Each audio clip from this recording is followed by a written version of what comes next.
మన ప్రభు అయిన యేసు క్రీస్తు నామములో గుడారాల పండుగ చివరి రోజు, ముఖ్యంగా ఈ ఆదివారపు ఆరాధనలో పాలు పొందిన మీ అందరికీ ప్రేమపూర్వకమైన వందనాలండి. దేవునికి మహిమ కలుగునగాక. గుడారాల పండుగను ప్రభు ఆశీర్వాదకరముగా ప్రారంభించి ప్రతి పూట ప్రతిరోజు ఆయన నామ మహిమార్థమై జరిగిస్తూ ఈ చివరి రోజు ఈ ఆరాధనలో ప్రవేశపెట్టారు. సేవకులుగా మేము, దేవుని ప్రజలుగా మీరు అందరము కలిసి చేసిన ప్రార్థన ఫలితం గుడారాల పండుగ ఆశీర్వాదకరముగా జరిగింది. ఇంకొక 2 గంటల్లో మనం ముగించుకోబోతూ ఉన్నాం. ఈరోజు చాలా ప్రాముఖ్యమైన రోజు. ఇంచుమించుగా ప్రతి 100 మందిలో 90 మంది హోసన్న విశ్వాసులే ఉంటారని నేను నమ్ముతున్నాను. హోసన్న మినిస్ట్రీస్లో ఉన్న సంఘాలన్నీ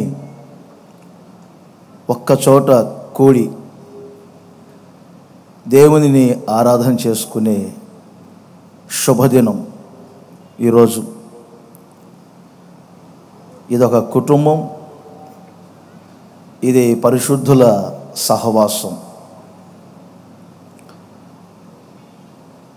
ఆ తరువాత దైవజనులు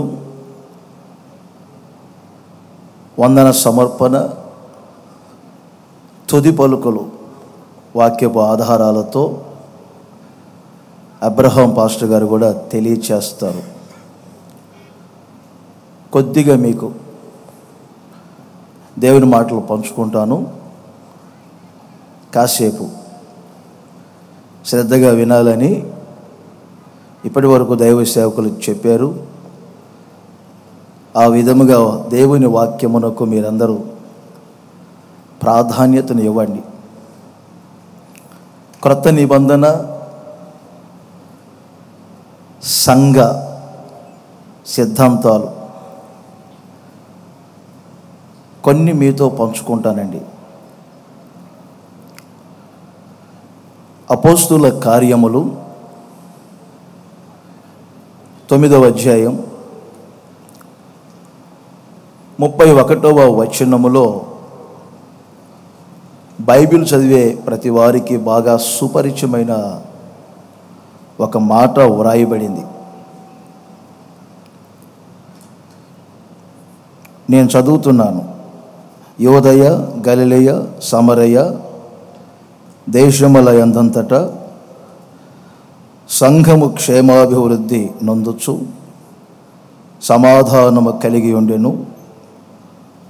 ప్రభునందు భయమును పరిశుద్ధాత్మ ఆదరణ కలిగి నడుచుకొనుచు విస్తరించుచుండెను. పాత నిబంధనలో క్రొత్త నిబంధన సంఘానికి సాదృశ్యముగా సంఘం కట్టబడింది. క్రొత్త నిబంధనలో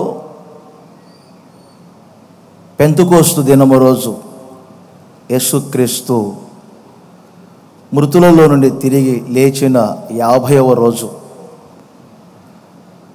120 మందితో సంఘము ప్రారంభించబడింది. ఆ రోజు దైవజనుడైన పేతురు ప్రసంగిస్తూ ఉన్నప్పుడు ఒక్కసారి ఆ 120 మందితో 3000 మంది సంఘములో చేర్చబడ్డారు. 2వ అధ్యాయం 47వ వచనాన్ని కూడా మీరు గమనించినప్పుడు, మొదటి శతాబ్దములో ప్రతిదినము రక్షణ పొందుచున్నటువంటి వారిని సంఘములో చేర్చుచుండెను. అది ఎవరు? ప్రభువు చేర్చుచుండెను అని వ్రాయబడింది. అలా 120 మంది, తర్వాత 3000 మంది, చివరికి ఇప్పుడు మనం చదువుకున్న వచనములో సంఘము కట్టబడుతూ ఉంది, సంఘము విస్తరిస్తూ ఉంది. ఇక్కడ 4 మాటలు మనం ప్రాముఖ్యంగా నోట్ చేసుకోవాలి. 9వ అధ్యాయం 31వ వచనములో సంఘము క్షేమాభివృద్ధి పొందుతూ ఉంది. దైవజనులు యేసన్న గారు ఎప్పుడు చెప్తూ ఉంటారు, నాటబడిన చెట్టులో జీవం ఉంటే ఆ చెట్టు రోజు రోజు ఫలభరితముగా చిగురించి పుష్పించి పరిమళిస్తుంది. అంటే ఆకులు, పూత, కాయలు కలిగి ఫలభరితంగా ఉంటుంది. సంఘము రోజు రోజుకి క్షేమాభివృద్ధి చెందాలి. పుట్టిన పిల్లలు ఎదుగుతూ ఉంటే తల్లిదండ్రులు సంతోషిస్తూ ఉంటారు. అలాగే సంఘము క్షేమాభివృద్ధి పొందాలి. 2, సమాధానము కలిగి నడుచుకోవాలి. సంఘ పరిచర్యలో సేవకుల మధ్యలో కానీ, సంఘాల మధ్యలో కానీ, సంఘాలలో ఉన్న విశ్వాసుల మధ్యలో కానీ సమాధానము పనిచేయాలి. 3వది, ప్రభునందు భయం. ABCD అని నోట్ చేయండి. ప్రభునందు భయం. మనుషుల భయం కాదండి, ఇదొక ఆశీర్వాదం. ఏది?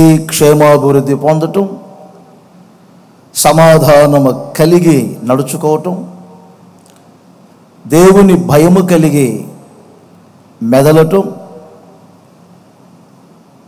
చివరిగా పరిశుద్ధాత్మ ఆదరణ. ఈ 4 సంఘానికి దేవుడిచ్చిన ఆశీర్వాదం. అది సంఘమైతే క్షేమాభివృద్ధి పొందుతుంది. సంఘము సంఘము సంఘము అంటే ఎందుకండి ఆ సంఘాన్ని గురించి మాకు చెప్తున్నారు అని మీరు అంటారా? ఏకవచనంతో చెప్పాలంటే నీవే సంఘం, మీరే ఒక సంఘం. మనమంతా కలిస్తేనే సంఘం. ఆ సంఘములో నాకిచ్చిన పనిని నేను చేస్తున్నాను, ఆ సంఘములో దేవుడు మీకిచ్చిన పనిని మీరు చేస్తున్నారు. క్షేమాభివృద్ధి మీకే లేక మనకు, సమాధానము మనకు, ప్రభునందు భయం మనకు, పరిశుద్ధాత్మ యొక్క ఆదరణ, సమాధానం, ఇవన్నీ మనకు. నేటి సంఘములో ఇవన్నీ మనకు చాలా అరుదుగా కనిపిస్తూ ఉంటాయి. ఒక గ్రామంలో కానివ్వండి, మండలంలో కానివ్వండి, లేక జిల్లాలో, రాష్ట్రంలో, ఏ పట్టణములో సంఘము స్థాపించబడిన ఆ సంఘము క్షేమాభివృద్ధి పొందాలి. తప్పనిసరిగా ఆ సంఘములో సమాధానం పనిచేయాలి. ఆ సంఘస్థులు ఎలా అంటే అలా ప్రవర్తించకూడదు. పౌలు గారు పత్రికల్లో సంఘాన్ని రకరకాలుగా పోల్చి మాట్లాడతారు. కొరింథీ పత్రికలు అంటారు, మీరు వినండి. కొరింథీలో ఉన్న దేవుని సంఘమా, దేవుని సంఘమా. సంఘము అంటే నా సంఘం కాదు, నీ సంఘం కాదు, మరెవరి సంఘమో కాదు. కొరింథీ సంఘములో కొన్ని వివాదాలు, విభేదాలు ప్రారంభమైనవి. పౌలు ద్వారా, అపోల్లో ద్వారా, కేపా ద్వారా కొందరు రక్షణ పొందారు. వర్గాలు చోటు చేసుకున్నాయి. అందుకు పౌలు మాట్లాడవలసి వచ్చింది. పౌలు కానీ, కేపా కానీ, అపోల్లో కానీ సంఘం కొరకు శిలువ వేయబడలేదు, రక్తం కార్చలేదు. మేము ఆ సంఘములో పనివారం మాత్రమే. అందుకని కేపా వారిమి, పౌలు వారము, అపోల్లో వారము అనరాదు. సంఘము అది దేవుని సంఘము అని కొరింథీయులకు రాసిన మొదటి పత్రిక 1వ అధ్యాయం 2వ వచనంలోనే చెప్తారు. ఇంకా సంఘాన్ని గురించి రకరకాలుగా దైవజనుడు మాట్లాడారు. దేవుని సంఘం, సంఘం అంటే మరొక చోట ఏమంటారో తెలుసండి? సంఘం అంటే అది క్రీస్తు శరీరం అనే సంఘం. హోసన్నా అని పేరు, రకరకాల పేర్లు మందిరాలకు పెడతాం. అది మందిర గుర్తింపు కొరకు పెట్టే పేరు. ఆ మందిరములో ఉన్న సంఘం ఏమిటంటే క్రీస్తు శరీరం అనే సంఘం. ఒక శరీరములో అవయములన్నీ ఎలా వివాదాలు, విభేదాలు, హెచ్చు తగ్గులు లేకుండా కలిసికట్టుగా పనిచేస్తూ ఉంటాయో, వాటి స్థానములో అవి ఉంటాయో, ఆ విధంగా సంఘం అంటే అది క్రీస్తు శరీరం అనే సంఘం. తిమోతికి వ్రాస్తూ ఇంకో మాట అంటారు పౌలు గారు, తిమోతి, నీ ఒక సంఘములో పనిచేస్తున్నావు. ఆ సంఘములో నీవు ఎలా ప్రవర్తించాలో, జనులు ఎలా ప్రవర్తించాలో ఆ విషయాలన్నింటినీ ఇదిగో ఈ పత్రిక మూలముగా నీకు తెలియచేస్తున్నాను. ఎందుకో తెలుసా? దేవుని మందిరములో అనగా జీవము గల దేవుని సంఘములో నీవు ఎలా ప్రవర్తించాలి. యేసన్న గారు ఎప్పుడు అంటూ ఉంటారు, సంఘం అంటే మార్కెట్ యార్డ్ కాదు. సంఘం అంటే పిల్లలు ఆడుకునే ప్లే గ్రౌండ్ కాదు. ఎవరంతటా వారు విచ్చలవిడిగా ప్రవర్తించడానికి సంఘానికి ఒక కట్టుబాటు ఉంటుంది. ఆ సంఘములో ఉన్న విశ్వాసులు మెదులుకునే విధానాలు వేరుగా ఉంటాయి. అభిమానులు ఉంటారు, ఆత్మీయులు ఉంటారు. అభిమానాలు శాశ్వతం కాదు, ఆత్మీయతలే శాశ్వతం. ఇలా సంఘాన్ని రకరకాలుగా పోల్చి మాట్లాడుతూ వచ్చారు. ప్రియమైన సహోదరులారా, ఇంకోసారి అంటారు సంఘం అంటే అది జ్యేష్ఠుల సంఘం. ఒక్కొక్క పత్రికకు ఒక్కొక్క విధంగా వ్రాస్తారు పౌలు గారు. ఎఫెసీ పత్రికకు వ్రాస్తాడు. ఇప్పుడు ఏది తీబాకండి, వినండి. ఒక రోజున సంఘం మహిమగల సంఘముగా మారాలి, దేవుని ఎదుట నిలబడాలి. మచ్చలు, ముడతలు, ఎటువంటి కలంకాలు లేకుండా దేవుని వాక్యము చేత శుద్ధీకరించబడి సంఘం పరిశుద్ధపరచబడి మహిమ కలిగిన సంఘముగా మార్చబడాలి అని ఆ కోణంలో బోధిస్తారు. మీరు అదే ఇందాక చెప్పాను చూడండి, హొసన్న మినిస్ట్రీస్లో ఉన్న సంఘాలన్నీ ఇంచుమించుగా ఈ శుభవేళ అందరం కలిసి దేవుణ్ణి ఆరాధన చేసుకునే ఈ మంచి రోజు మీ స్థితిని మీరు గుర్తించి ఎక్కడో పాపములో, శాపములో ఉన్నటువంటి వారిని కరుణ కలిగిన దేవుడు ఆయన రక్తముతో కడిగి వాక్యము చేత దర్శించి సంఘములోనికి ఎందుకు ఆయన నడిపించారు, ఆ సంఘములో ఎలా మీరు మెదులుతున్నారు, ఒక రోజున ఆ సంఘం మహిమ కలిగిన సంఘముగా మార్చబడి ప్రభు రాకడలో ఎత్తబడాలి, ఆయన ఎదుట నిలబడాలి అని ఆకాంక్షలతో దేవుని బిడ్డలో నడిపించబడవలసిన అవసరత ఉంది. ఈ అంశం మీద బోధించాలంటే చాలా సమయం పడుతుంది. ఇది ఒక క్లాసులాగా చెప్పే మాటలు. ఎందుకంటే పాత నిబంధన, క్రొత్త నిబంధన, సంఘములో యాజకత్వం చేసే విధానాలు, ఆ సంఘములో యాజకత్వం చేసే సేవకుల యొక్క వస్త్రధారణ ఎలా ఉంటుంది, వారి స్థితిగతులు ఎలా ఉంటాయి, ఆ సంఘములో విశ్వాసుల యొక్క స్థానాలు ఎలా ఉంటాయి, అందులో నాయకత్వం ఎలా ఉంటుంది, ఇవన్నీ చాలా అవసరమైనటువంటి మాటలు. మరి ఇలాంటి సమయాల్లో మేము అవన్నీ మీతో పంచుకోలేము. అవసరాన్ని బట్టి 2-3 సలహాలు మీకు చెప్తున్నాను. ఒకటి మాత్రం వాస్తవం, సంఘము క్షేమాభివృద్ధి పొందాలి, సంఘము సమాధానము కలిగి నడుచుకోవాలి, సంఘము ప్రభు యొక్క భయముతో మెదలాలి, సంఘం పరిశుద్ధాత్మ యొక్క ఆదరణతో నడిపించబడాలి. ఒక 3 ఆలోచనలు నేను మీకు తెలియచేస్తాను. సంఘం ఏ అనుభవాల్లో నడిపించబడాలి? రక్షణ పొందుచున్న వారిని సంఘములో చేర్చుచుండెను అని వ్రాయబడింది కదండి. ఎక్కడెక్కడో నాటబడిన మొక్కలు ఉంటాయి. వాటినన్నిటినీ ఒక తోటలో నాటుతాం. ఆ తోటలో అవి ఎదగాలి, ఆకులు, పూత, కాయలు ఫలభరితంగా మారాలి. ఎక్కడెక్కడో ఏమండి చెక్కబడని రాళ్ళుగా పడి ఉంటాయి.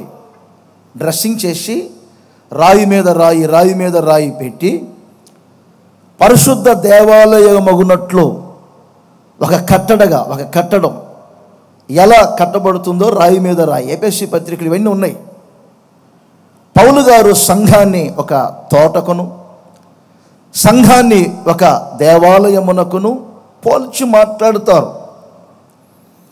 మీరు కొంచెం ఆలోచన చేస్తే అసలు క్రొత్త నిబంధన సంఘానికి మేము సంబంధించిన వారిమేనా? ఒకవేళ హోసన్న విశ్వాసులకు కాకుండా ఈరోజు ఈ ఆరాధనలో పాలు పొందిన వారుంటే మీ సంఘం లేక మీరున్నటువంటి సంఘము ఎలా నడిపించబడుతుంది అనేది కూడా పరిశీలన చేయాలి. అపోస్తుల కార్యములలో 16వ అధ్యాయం 5వ వచనం. ఈ మాట నేను చదివి వినిపిస్తున్నాను, ఒకసారి మీరు కూడా నోట్ చేయండి. సంఘములు విశ్వాసమందు స్థిరపడి లెక్కకు విస్తరించుచుండెను. మొదటిగా సంఘాలు లేక సంఘములో ఉన్న విశ్వాసులు స్థిరపడాలి. ఒక చోట విశ్వాసములో అని వ్రాయబడింది, మరికొన్ని చోట్ల ఉపదేశములో అని వ్రాయబడింది. సంఘము కదిలించబడకూడదు. సంఘము ఏమండి స్థిరపడాలి. అది విశ్వాసములో స్థిరపడాలి. ఒక చెట్టును మనం ఎందుకు నాటుతాము? నాటిన మరుక్షణం దాన్ని మనం పట్టుకొని లాగామనుకోండి, వేళ్లతో సహా పెళ్ళగింపడుతుంది. అదే చెట్టును ఒక సంవత్సరం తర్వాత మనం చేతులతో పట్టుకొని లాగాలని ప్రయత్నిస్తే అది వ్రేళ్లతో సహా బయటకు వస్తుందా? మీరు ఆలోచన చేయండి. కారణం ఏంటంటే ఆ నాటబడిన చోట దాని వేళ్ళు ఏమండి భూమిలో ఏమండి స్థిరపడతాయి.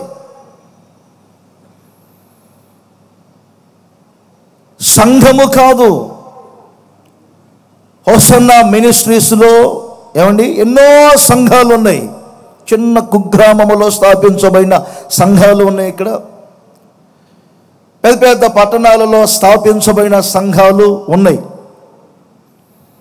సంఘమైన మీరు స్థిరపరచబడుతున్నారా రోజు రోజుకి, లేకపోతే ప్రతి చిన్న విషయానికి కదిలించబడుతున్నారా?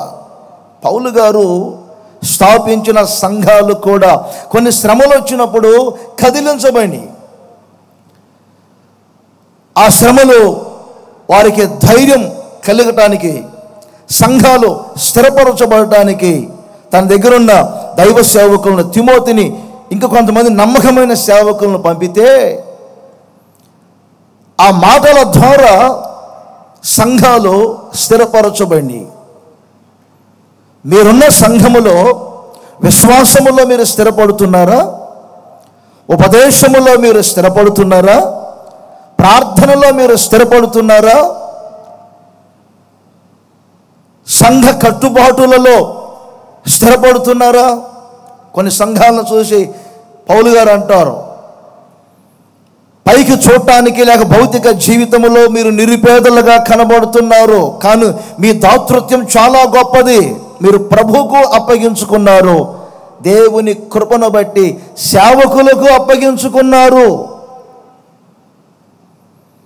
కొలస్సీ పత్రికలు అంటారు, 1వ అధ్యాయం 23వ వచనములో, మీరు పునాది మీద కట్టబడిన వారై, ఏ సేవకుల ద్వారా, మినిస్ట్రీ ద్వారా ఎలాంటి స్వార్థ మీకు అందించబడిందో, ఏ బోధ మీకు ఇవ్వబడిందో ఆ బోధలో నిలబడి మీరు స్థిరముగా ఉండి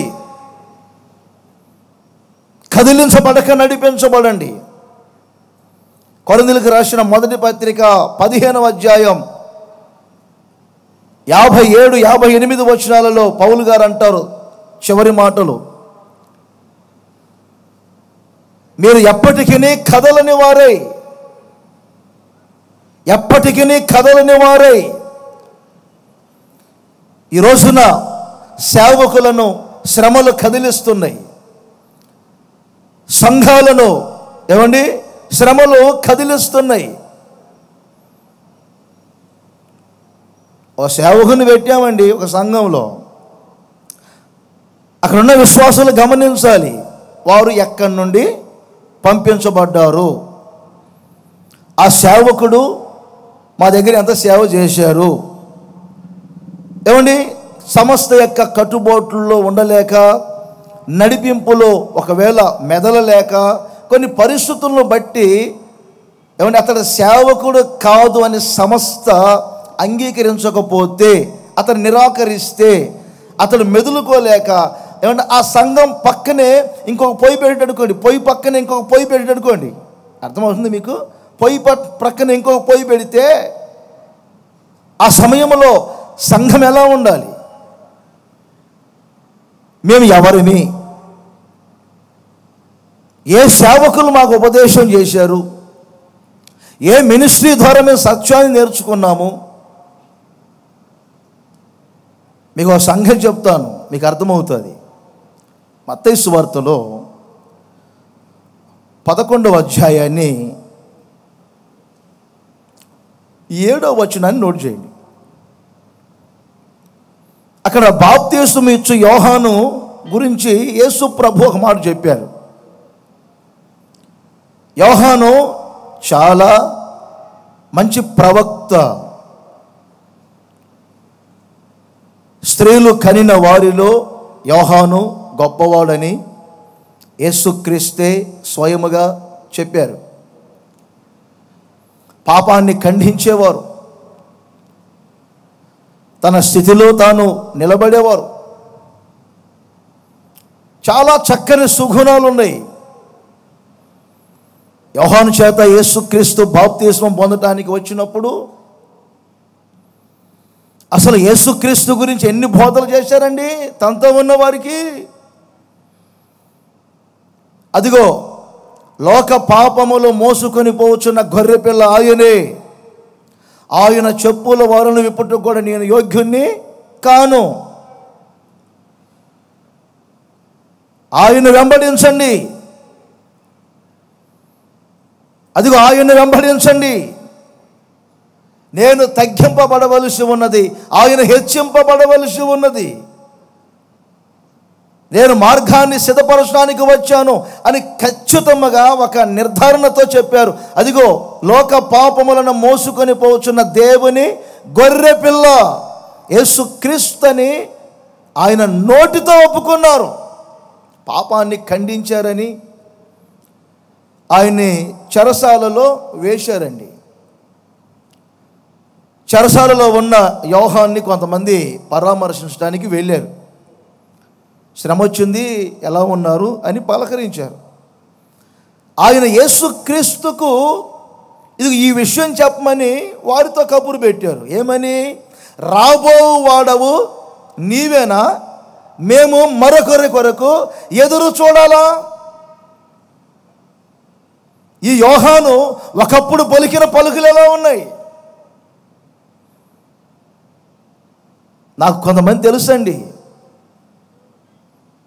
ఆ రోజున పూర్వం యేసన్న గారి ద్వారా రక్షణ పొంది యేసన్న గారి ద్వారా భయంకరమైన వారు సువార్త చెప్తున్నప్పుడు త్రాగుణ్ణి, పేకాటిని, నీచమైన కార్యాలన్నింటినీ విడిచిపెట్టి మినిస్ట్రీ అంటే మినిస్ట్రీ, ఉపదేశం అంటే ఉపదేశం,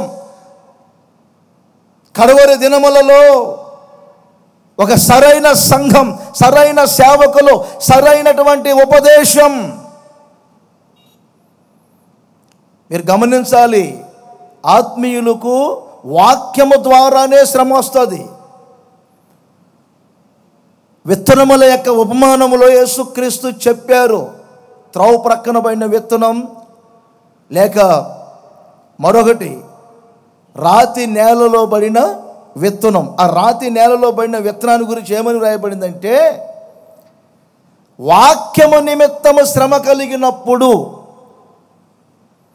సంఘములో చేర్చబడినప్పుడు లేత లేత బిడ్డలు కాబట్టి లేత లేత అనుభవాలు ఉంటాయి. సంఘములో చేర్చబడిన తర్వాత వాక్యం కొన్నిసార్లు ఖండిస్తుంది, హెచ్చరిస్తుంది, గద్దిస్తుంది, క్రమపరుస్తుంది. ఆ క్రమపరిచి ఖండించి హెచ్చరిస్తున్నప్పుడు ఇప్పుడు ఒకప్పుడు యేసన్న అని చెప్పిన వ్యక్తి, మినిస్ట్రీ అని చెప్పిన వ్యక్తి, ఉపదేశం మా ప్రాణం అని చెప్పిన వ్యక్తి, సమస్త కొరకు ప్రాణమైన ఇస్తానని చెప్పిన వ్యక్తి ఇప్పుడు మినిస్ట్రీ గురించే వేరుగా చెబితే పరిస్థితులు ఎలా ఉంటాయి?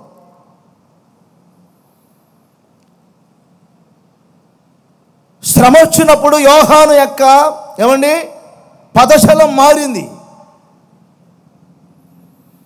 ఆలోచనలు మారే.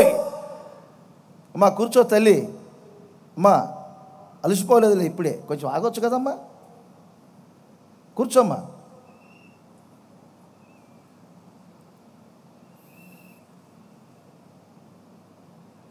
అప్పుడు యోహానుతో ఇది ఈ మాట చెప్పండి, అసలు యోహాను ఎవరు అని యేసుప్రభు 7వ వచనంలో అంటారు. చూడండి, మీరు ఎవరిని చూడటానికి అరణ్యానికి వెళ్ళారు? గాలికి ఇటు అటు కదలుచున్న రెల్లున. అంటే శ్రమ వచ్చేసరికి కదిలించబడుతున్నారు. నా ప్రియమైన సహోదరులారా, హోసన్న మినిస్ట్రీ సంఘాలకు ప్రభుస్తున్నటువంటి మాట, ఎన్ని శ్రమల గుండా ప్రభు మిమ్మల్ని నడిపిస్తున్న ఆ శ్రమలలో సంఘము కదిలించబడకూడదు. ఉపదేశాలలో స్థిరపడాలి, విశ్వాసములో స్థిరపడాలి. ఆ రోజున కాలేబు నాయకుల పక్షముగా నిలిచినట్లుగా మీరు స్థిరపడాలి, స్థిరపడాలి, స్థిరపడాలి. ఈ రోజున స్థిరత ఉన్నదా, అస్థిరత ఉన్నదా? కొంచెం ఆలోచన చేయండి. ఎన్నో ఉపదేశాలు మీకు బోధించబడుతున్నాయి. మొదటి రోజు నుండి అనేక కోణాలలో వాక్య ప్రక్షాళన జరుగుతూనే ఉంది. క్రొత్త నిబంధన సంఘం క్షేమాభివృద్ధి పొందుతూ సమాధానము కలిగి ప్రభునందు భయముతో పరిశుద్ధాత్మ ఆదరణతో నడిపించబడి ఒక రోజున ఆయన రాకడకు రాజ్యమునకు సిద్ధపడాలంటే మీరు స్థిరపడాలి, కదిలించబడకూడదు.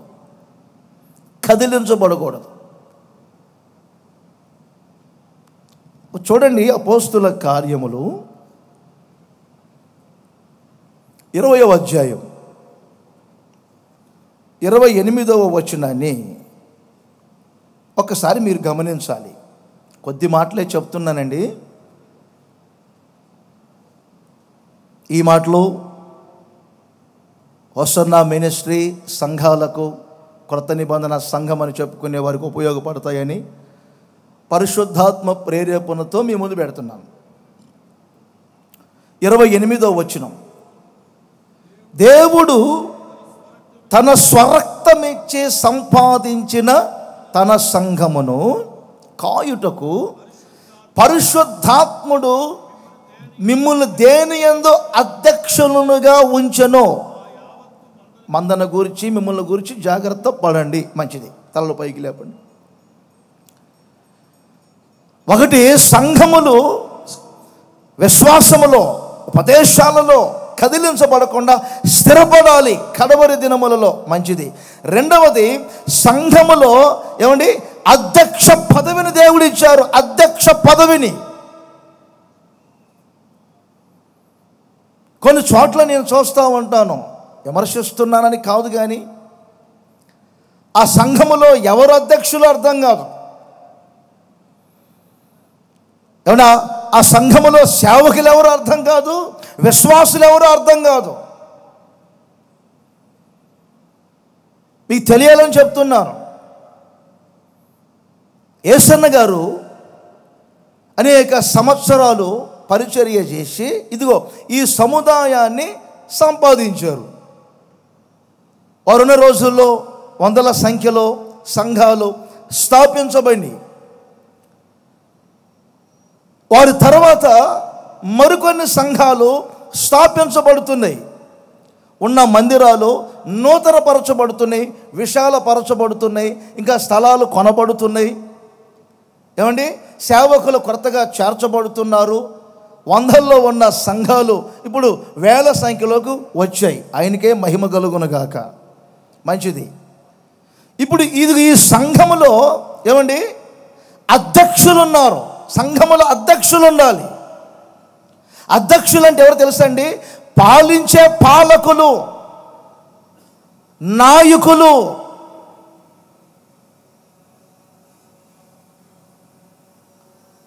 అధ్యక్షత కింద ఉండాలి సంఘం. మరొకసారి చెప్తున్నా, అధ్యక్షత కింద ఉండాలి సంఘం. ఆ అధ్యక్షులను నియమించింది ఎవరు? యేసన్న గారి తర్వాత ఆయన మనసులో ఉన్నటువంటి సేవకులు. మీకు తెలిసే కొన్ని విషయాలు ఈ వేదికపై మేము కూర్చొని పాటలు పాడుకుంటూ ఆరాధన చేస్తూ కొన్ని మాటలు చెప్తూ ఉన్నామంటే, యేసన్న గారు ముగింపు రోజుల్లో ఏమండి మినిస్ట్రీ గురించి, సంఘాల గురించి, ఏమండి సేవకుల గురించి, నడిపించబడే మినిస్ట్రీ సిద్ధాంతాలు ఏమిటో అన్నీ కూర్చోబెట్టుకొని మాకు చెప్పారు. వారు ఏం చెప్పకుండా మేమేం కొత్తగా ప్రవేశపెట్టింది ఏమి ఉండదు. ఆ చెప్పినవన్నీ మీకు చెప్పాల్సిన అవసరత లేదు. ఆ చెప్పినవన్నీ మీకు అవసరం అనుకుంటే ఏమండి మమ్మల్ని అందరూ నిలబెట్టి యేసన్న గారు మీకే చెప్పేవారే. ఏమండి ఎవరి పాత్ర ఎంతవరకు, ఎవరి అధ్యక్షత ఎంతవరకు, ఇప్పుడు ఈ అధ్యక్ష యొక్క పదవి లేక అధ్యక్షులుగా దేవుడు నియమించారు. ఏమంటే ఇది మనుషుల నియామకం కాదు. చాలామందికి అర్థం కాదు. మనుషులు నియమించింది కాదు. అక్కడ మరొకసారి నోట్ చేయండి. దేవుడు తన స్వరక్తం ఇచ్చి సంపాదించిన తన సంఘమును కాయుటకు, కింద మాట కూడా మీరు లింక్ చేయండి, పరిశుద్ధాత్ముడు దేనియందు మిమ్ములను, అంటే ఇప్పుడు అధ్యక్షులుగా నియమించింది, నిర్ణయించింది ఎవరంటే పరిశుద్ధాత్ముడు. పరిశుద్ధాత్ముడు నియమించిన అధ్యక్షత ఇది. పరిశుద్ధాత్ముడు నియమించిన యాజకత్వం. పరిశుద్ధాత్ముడు నియమించకపోతే హోసన్నా మినిస్ట్రీ యేసన్న గారితో ముగించబడేది. పరిశుద్ధాత్ముడు నియమించిన అధ్యక్షత గనుక వేదికపై ఇప్పుడు మీకు కనిపించే సేవకులు, మరికొంతమంది మరుగై ఉన్న సేవకులు ఈ అధ్యక్ష పదవిని పరిశుద్ధాత్ముడు నియమించారు గనుక ఆ పరిశుద్ధాత్ముడు నియమించిన ఆ అధ్యక్షతను ప్రతి సంఘం గౌరవించాలి. ప్రతి సంఘం ఆ అధ్యక్షత కింద ఉండాలి. ఈ సంగతి సంఖ్యాకాండములో 16వ అధ్యాయములో కొంతమందికి అర్థం కాలేదు. వారిలో ముగ్గురున్నారు. ఒక ఆయన కొరహు, ఇంకొక ఆయన దాతాను, ఇంకొక ఆయన అబిరాము. వారితో మరికొంతమంది చేరారు. 3వ వచనాన్ని మీరు నోట్ చేసుకోండి. మీరు ఎలా సంఘం మీద ప్రభుత్వం చేస్తున్నారు? ఈ కొరహు అంటాడు, మీరు ఎలా సంఘం మీద ప్రభుత్వం చేస్తున్నారని. మరి ఎవరు చేస్తారు ప్రభుత్వం? మీకు అర్థమవుతుందా? దేవుని సంఘం మీద మీరు ఎందుకు ప్రభుత్వం చేస్తున్నారో, మిమ్మల్ని మీరు హెచ్చించుకుంటున్నారు ఏమిటి? ఏమిటి సంఘం అనేది? ఒక ప్రభుత్వం. మీరు తర్వాత పత్రికల్లో చదువుకోండి. ప్రభుత్వములను నిరాకరించకూడదు. ఒక పోలీస్ శాఖలో ఎంత క్రమశిక్షణ ఉంటుందో, ఒక ఆర్టీసీలో ఎంత క్రమశిక్షణ ఉంటుందో, సంఘం అనేది ఒక ప్రభుత్వానికి సంబంధించింది. పేతురు అంటారు, యూదా అంటారు, ప్రభుత్వాన్ని నిరాకరించకూడదు. కోరాహుకు ఆ సంగతి తెలియక పరిశుద్ధాత్మ నియామకమని, పరిశుద్ధాత్ముడు అధ్యక్షులుగా నియమించారని. యేసు ప్రభుకి ఒక్కరికి చేత కాకనా 12 మందిని తీసుకొచ్చుకొని ఆయనతో త్రిప్పుకున్నది. యేసుప్రభు ఒక్కరి చేత కాదా బోధించటం? ఎందుకు 12 మందిని ఏమండి ఆయనతో చేర్చుకున్నది? పేతురు ఒక్కరు నిలబడితే ఆయన వెనక 11 మంది నిలబడి అందరూ కలిసి ఎందుకు అపోస్తలత్వం చేశారు? యేసన్న గారికి ఒక్కరికి చేతకాకనా? కొన్ని సంస్థలు ఒకరితో స్థాపించబడి ఒకరితోటే కనుమరుగైపోయినాయి. వచ్చిన 10-12 సంవత్సరాల వయసులోనే, అనుభవంలోనే వారిలో ఉన్న సమర్పణ, ప్రతిష్టత, పిలుపు, దర్శనాన్ని గమనించి ప్రప్రథంగా గురాల పండుగలో వాక్యం చెప్పమని కబురు పెడితే, అన్నే నాకు చెప్తాను, నేను నా ప్రక్కన ఆయన వైపు చూస్తున్నా, ఆయన చెప్పానేమని. ప్రభునందు నిద్రించిన ఆయన ఒక ఆయన ఉన్నారు, మేమందరం ఆయన గౌరవిస్తాం, ఆయన వైపు చూస్తున్నా, ఆయన చెప్పుకుంటారని. అంత ఎదుగుదల లేకపోయినా ఆ లక్షణాలను బట్టి, ఆ స్వభావాలను బట్టి.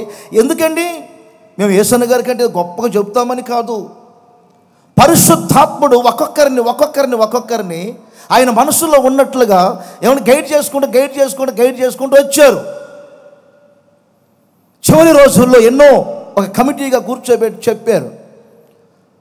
వారు చెప్పిన మాటల ప్రకారంగా ఈ అధ్యక్ష పదవి నడిపించబడుతుంది.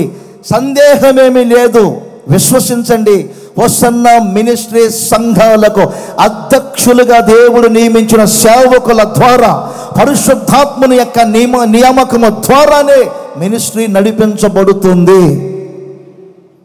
ఇందులో కూడా ఇంకొక శాఖ ఉంది, మీరు గమనించాలి. మీరు కొంచెం చెప్తారా నాకు? ఒక పోలీస్ శాఖ ఉంది. మీ గ్రామంలో లేక మీ మండలంలో ఒక పోలీస్ స్టేషన్ ఉంది. మీకు తెలుసు పోలీస్ స్టేషన్లో ఎవరు ఉంటారు? కింద నుంచి వద్దామా? ఒకటి చెప్పండి, కానిస్టేబుల్. తెలియదు నాకు, కొంచెం మీరు చెప్పండి. కానిస్టేబుల్. ఆయన పైన ఎవరు ఉంటారు చెప్పండి? ఎస్ఐ. చెప్పండి, ఆయన పైన ఎవరు ఉంటారు? సిఐ. తర్వాత ఆయన పైన ఎవరు ఉంటారు? డిఎస్పి. ఆయన గారి పైన ఎవరు ఉంటారు చెప్పండి? ఎస్పీ గారు. ఆయన గారి పైన డీజీపీ, ఇంకా డిఐజీ, ఐజీ. ఇప్పుడు కొన్నిసార్లు తెల్లబట్టలు వేసుకున్నంత మాత్రంలో వస్తున్న మినిస్ట్రీ అధ్యక్షులు అంటే ఏమండి, ఈ కానిస్టేబుల్ ఎవరో తెలియదు, డిఎస్పీ ఎవరో తెలియదు. మీకు తెలియాలి. ఇన్ని సంఘాలు ఒక చోట కూడిన సమయం అర్థమైందండి. అందులో డిఎస్పీ ఎవరు, ఎస్పీ ఎవరు, అధ్యక్షులు ఎవరు, వారి క్రింద తో పనిచేసేవారు ఎవరో అర్థం చేసుకోవాలి. పాత నిబంధన పద్ధతి చెప్పన అహరోను ఉన్నారు. అహరోను ఎవరు? లేవి వంశములో నుంచి వచ్చారు. సరిగ్గా వినాలి.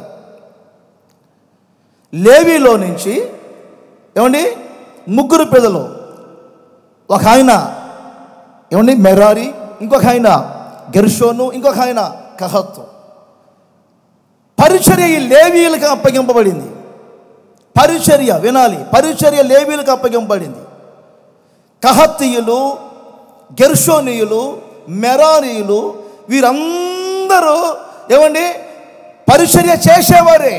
వారికి సంబంధించిన వారే కొరాహు, వారికి సంబంధించిన వారే ఈ దాతాను అభిరాములు, లేవి గోత్రికులే. అయితే ప్రత్యేకముగా దేవుడు యాజకత్వాన్ని ఎవరికి ఇచ్చారు తెలుసండి? కహత్తు కుమారుడు అమ్రాము ఉన్నాడు. అమ్రాము పిల్లలు అహరోను, అహరోను తమ్ముడు మోషే. ఇద్దరికి అక్క ఒక మంది. ఎవరు? మిరియాం. అహరోను యాజకత్వం చేశారు, మోషే నాయకత్వం చేశారు, మిరియాము ప్రవక్తత్వం చేశారు. ఈ అహరోను ఎవరో కాదు, కొత్త నిబంధన హోసన్న మినిస్ట్రీ సంఘాలకు సంబంధించిన దైవజనుడు యేసన్న గారికి సాదృశ్యంగా ఉంటాడు. మంచిది. ఇప్పుడు అహరోను తర్వాత ఏమండి మరలా పరిచర్య ఎవరికి అప్పగింపబడింది తెలుసండి? వారిలో ఏమండి ఇద్దరు పిల్లలు ఉన్నారు. ఒక ఆయన ఎలియాజరు, ఇంకొక ఆయన ఈతామారు. యాజకత్వం వేరు, పరిచర్య వేరు.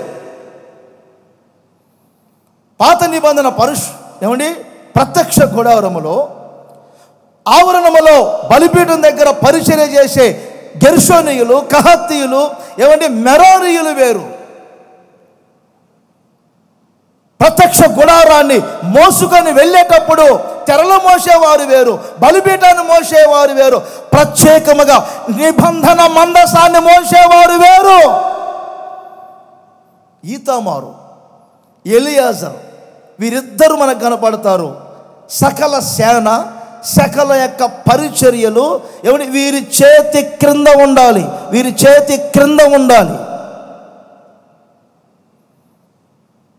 కొత్త నిబంధనలో వీరిద్దరు దేనికి పోల్చబడతారంటే పౌలు గారు చెప్తారు, కొత్త నిబంధన సంఘానికి ఏమంటే అపోస్తులు ప్రవక్తలు ఇదే అధ్యక్షత.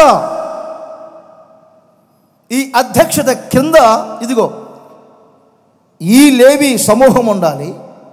ఈ అధ్యక్షత కింద ఏమండి తోటి సేవకులందరూ ఉండాలి. ఆ సంగతి మీకు తెలియాలి.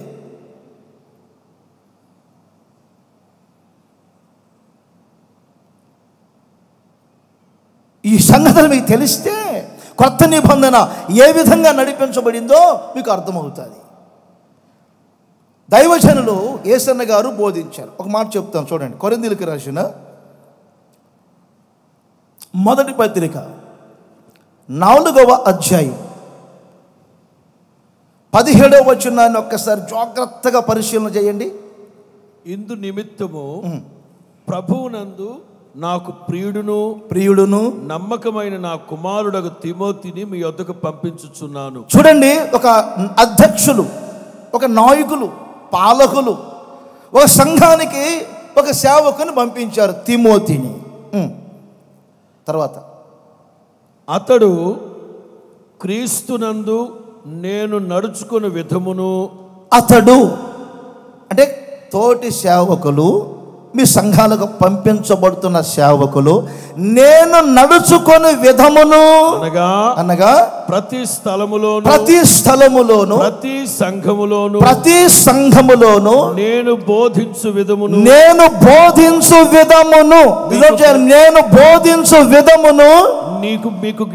మీకు జ్ఞాపకం చేస్తారు.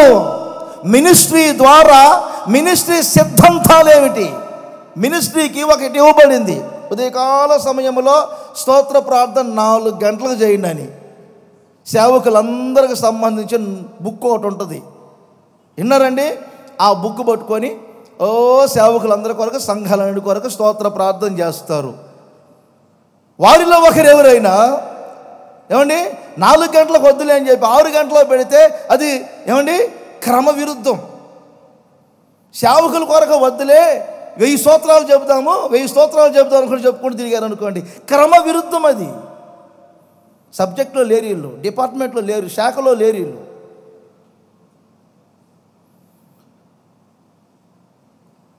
అధ్యక్షులు ఏమి నేర్చుకున్నారో అదే విధమును తోటి సేవకులకు అప్పగించి పంపిస్తున్నప్పుడు అక్కడ ఆ సంఘములో రికార్డ్ డాన్స్ లేయకూడదు, బ్రేక్ డాన్స్ లేయకూడదు. సంఘాలు వారితో ఏకీభవించకూడదు.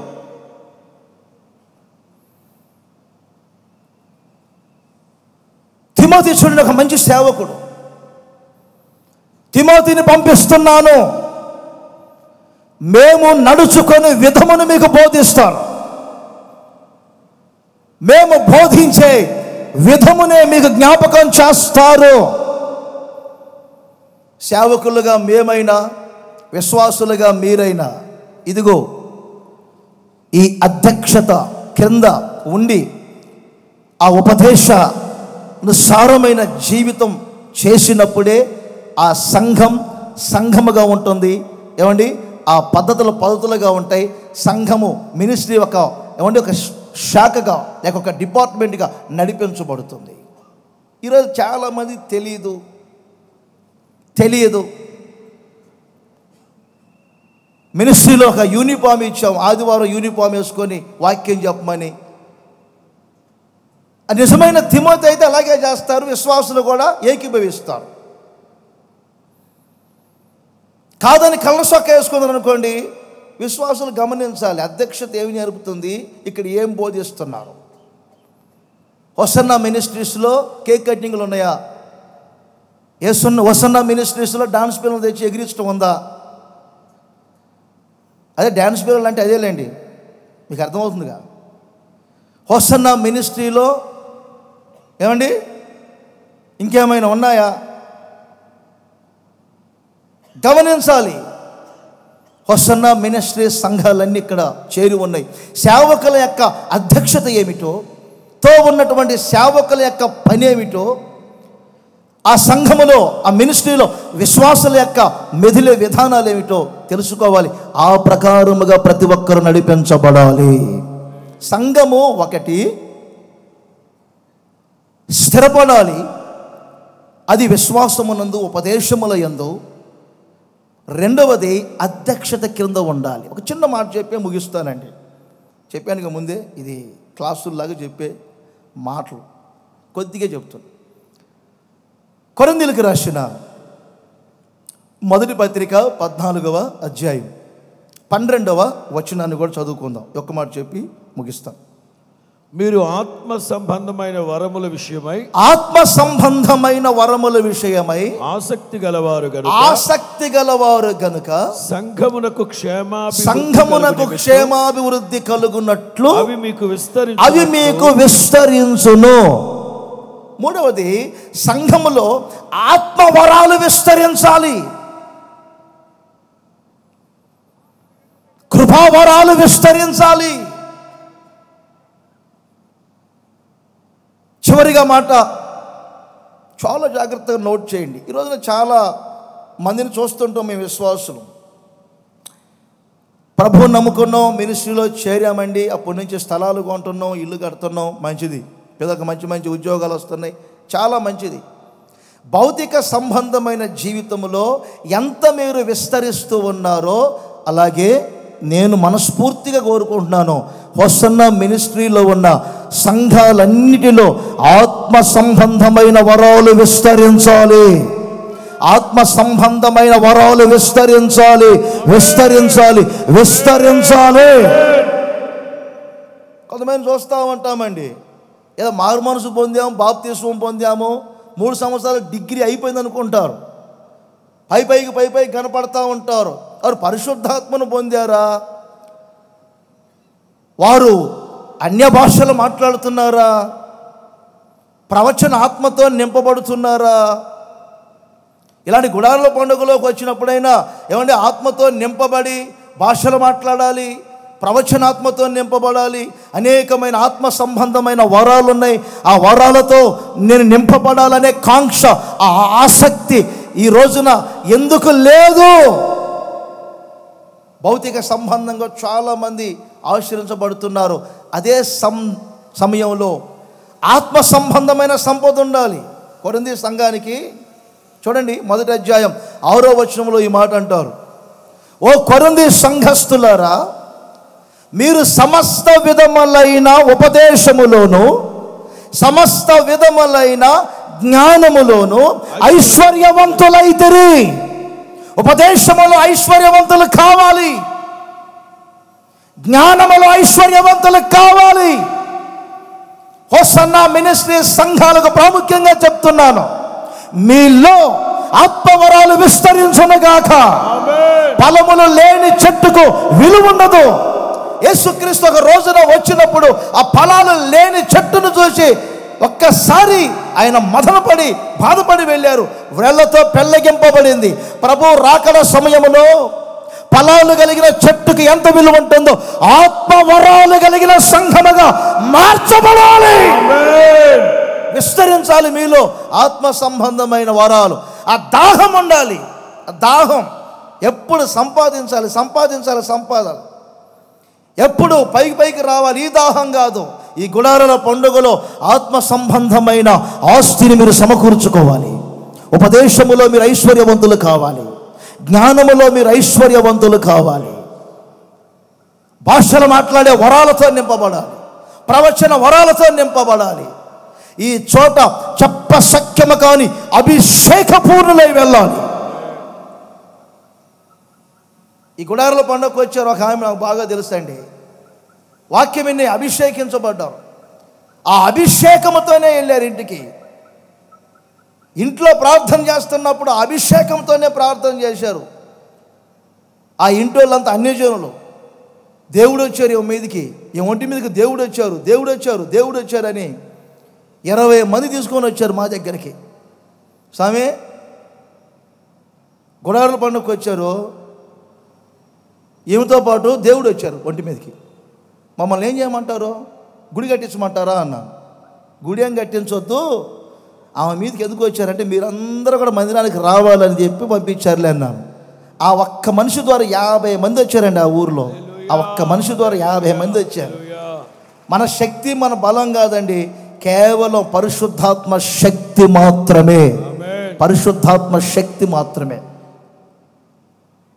మీరు తర్వాత చదువుకోండి, సంఖ్యాకాండం 28, 25, 4 ఒక్క మాట నోట్ చేసుకోండి, ముగించాను. 7వ దినమున విశ్రాంతి దినమును సంఘము తప్పనిసరిగా పాటించాలి. ఏది? క్రైస్తవ సమూహం అంతా ఒక్కసారి చేతులు పైకెత్తి చూపించండి. మేమంతా యేసు ప్రభువుని నమ్ముకున్నాం, మంచిది. అలాగే లేపండి, మంచిది. దించండి ఒకసారి. ఆదివారం నమ్మకంగా మేము మందిరానికి వెళ్తున్నామని ఎవరి చేతులు పైకి ఎత్తండి. చుట్టాలు వచ్చినా, బంధువులు వచ్చినా, ఇంటర్వ్యూలు వచ్చినా చెప్పండి, సగం మంది ఆపారేంటి? ₹1,00,000 జాబు ఆదివారం వద్దని చెప్పారు. ప్రతి విశ్రాంతి దినమును సంఘము దేవుని మందిరములో కనబడాలి. చివరిగా ఒక మాట చెప్పి, అందుకే ప్రతి ఆదివారం హోసన్న మినిస్ట్రీ విశ్వాసులు సంఘములో కనబడాలి, మందిరములో కనబడాలి. ఎన్ని ఇబ్బందులున్నా ఆదివారాలు మానకూడదు. ఎన్ని అత్యవసర పనులున్నా కానీ పొరపాటును కూడా ఆదివారం మానకూడదు. ఆదివారం మానకుండా ఉండండి, ఆ ఆశీర్వాదం వేరుగా ఉంటుంది. సున్నం పని చేసి ఆయన ఆదివారం మందిరానికి వచ్చారని వాళ్ళ మేస్త్రి పనిలో నుంచి తీసేశారు. సున్నం కొట్టడానికి పనికి వెళ్ళమన్నాను, ఆదివారం మందిరానికి వెళ్ళాలంటే ఆయన మొరటోడు. కాదండి మా అన్నోళ్ళు ఊరుకోరండి, ఆదివారం వెళ్ళాల్సిందేనండి, ఆదివారం మాకు క్రమ్మండి అంటే నేను పని ఇవ్వనన్నా. ఇంటికి ఏడ్చుకుంటూ వచ్చారండి. సున్నం పని చేసే వ్యక్తి అండి, సున్నం పని. వరండాలో కూర్చొని ఏడ్చుకుంటూ ఉంటేనండి ఒక రైతు అటు వెళ్తున్నారు. ఆ రైతు, ఏంటి ఈరోజు పనికి వెళ్ళలేదా అని అడిగారు. వెళ్ళలేదండి అన్నారు. ఎన్నో రోజుల నుంచి సున్నం తెచ్చిపెట్టాను, ఒక పౌరునికి అప్పగిచ్చాను రా, ఏమని వేయలేదు, మా ప్రహరీ కూడా కొంచెం సున్నం వేయాలి, ఖాళీగా ఉన్నావు కదా వచ్చి వేస్తావా అని చెప్పారు. చూడండి, 11-12 గంటలకి కళ్ళు తుడుచుకొని ఆ పూట పని చేసుకుంటేనే కడుపు గంజండి. ఆ ప్రహరీ గోడకి సున్నం వేయడానికి వెళ్ళారు. అది 2 రోజులు ముగించేసరికే ప్రక్కన ఒక ఇల్లు కడుతున్నారు కొత్తగా. ఆ ఇంటి ఆయన ఏం చేశారంటే, బాబు మా ఇంటికి కూడా పెయింట్ వేసి పెట్టున్నారు. ఆ ఇంటికి వేశారు. అది ముగించేసరికి ఇంకొక చోట 4 ఇళ్ళు పిలిచారు. వింటున్నారండి? ఆయన ఒక్కడు వేయలేక 2-3 పిలుచుకున్నారు పైన వాళ్ళని. అలా అలా అలా అలా అలా ఇప్పుడు చెప్పనా, ఆయన దగ్గర ఇప్పుడు 150 మంది పైనోళ్ళు ఉన్నారు. 150 మంది పైనోళ్ళు ఉన్నారు. ఏది ఆదివారం ప్రార్థనకి వెళ్తే పని వద్దని చెప్పి ఆ పూట పని చేసుకుంటేనే కడుపు నిండుతుందండి. అంత పేదవాడు ఇప్పుడు ఒక పెద్ద మేస్త్రి అయ్యాడు. ఇలా ఎన్నో చెప్పొచ్చండి. అందుకని 4 అనుభవాలు చెప్పాను. 4 విధములైన ఆశీర్వాదాలు సంఘానికి కావాలంటే 4 విధములైన అనుభవాలు. 1, సంఘములు స్థిరపడాలి, సంఘములు అధ్యక్షతకు ఉండాలి. 3వది, సంఘములలో ఆత్మవరాలు విస్తరించాలి. సంఘములు ప్రతి ఆదివారం దేవుని మందిరములో కనబడాలి. ఈ విధములైనటువంటి ఆశీర్వాదాలతో ప్రభు మీ ఒక్కొక్కరిని నడిపించునుగాక. ఈ మాటలు మీ హృదయములలో ప్రభు స్థిరపరచునుగాక. అలాగే తలలు వంచండి, ఒక చిన్న ప్రార్థన చేసుకుందాం. ముగింపులోకి వచ్చాం మనం. నిత్యాశ్రయ దుర్గమా, అమరత్వం కలిగిన అజేయుడా, మీ పరిశుద్ధ నామానికి స్తోత్రం నాయన. ఈ గుడారాల పండుగ ఆఖరి మహాపండుగ దినమైన ఈ రోజున పునరుద్ధానపు ఆరాధనలో మీ దాసులను నిలవబెట్టి సంఘక్షేమము, పరిశుద్ధాత్మని భయం, ఆదరణ, విస్తరణ, క్షమాభివృద్ధి, ఒకటి కాదు నా తండ్రి, అనేక కోణాల్లో మీరు సేవకులతో మాట్లాడారు, సంఘముతో మాట్లాడారు, వెరసిమ అందరితో మీరు ముచ్చటించారు. అందును బట్టి స్తోత్రం. అవిధేయపు ఆత్మ యేసు నామములో తొలగిపోవాలి. పరిశుద్ధాత్మలో మేమందరమీ మీ అధ్యక్షతను శిరసావహించి మీ ఆత్మచేత నడిపించబడేటట్లుగా మీ ఆత్మ సారథ్యములో ఈ సంస్థను మీరు నడిపిస్తూ ఉన్న విధానాన్ని బట్టి వేణోళ్ళ కొనియాడినా మీ రుణాన్ని తీర్చుకోలేవు నా తండ్రి. కృతజ్ఞతాస్తుతులు చెల్లిస్తున్నా. ఇంతవరకు మీ మాటలు అందించిన సేవకుని మరింతగా అభిషేకించండి. అగ్నిలో నుంచి తీయబడిన కొరివి వలె మీరు బలపరిచి వాడుకుంటున్న మీకు స్తోత్రున్నాయన. ఇప్పటి వరకు ఈ ఆరాధన మీ ఆత్మ సారథ్యంలో జరిగించారు నా తండ్రి. మరొక్కసారి మీ మాటలు వినాలనుకుంటున్నాం, మరొక్కసారి మీ మాటలు వినాలనుకున్నాం. ఎంత విన్నా తండ్రి మాకు ఆశ తీరట్లేదు నాయన. మీ మాటల మకరందాన్ని ఆస్వాదించేటట్లుగా ఒక్కొక్కరి హృదయాలు మీరు స్థిరపరిచి దివ్యనామానికి మహిమ తెచ్చుకోమని యేసు నామములో ప్రార్థిస్తున్నాము తండ్రి, ఆమేన్ చెప్పాలి బిగ్గరగా, ఉత్సాహంగా, ఉజ్జీవంగా, పూర్ణ బలముతో, పూర్ణ హృదయంతో. హల్లెలూయా.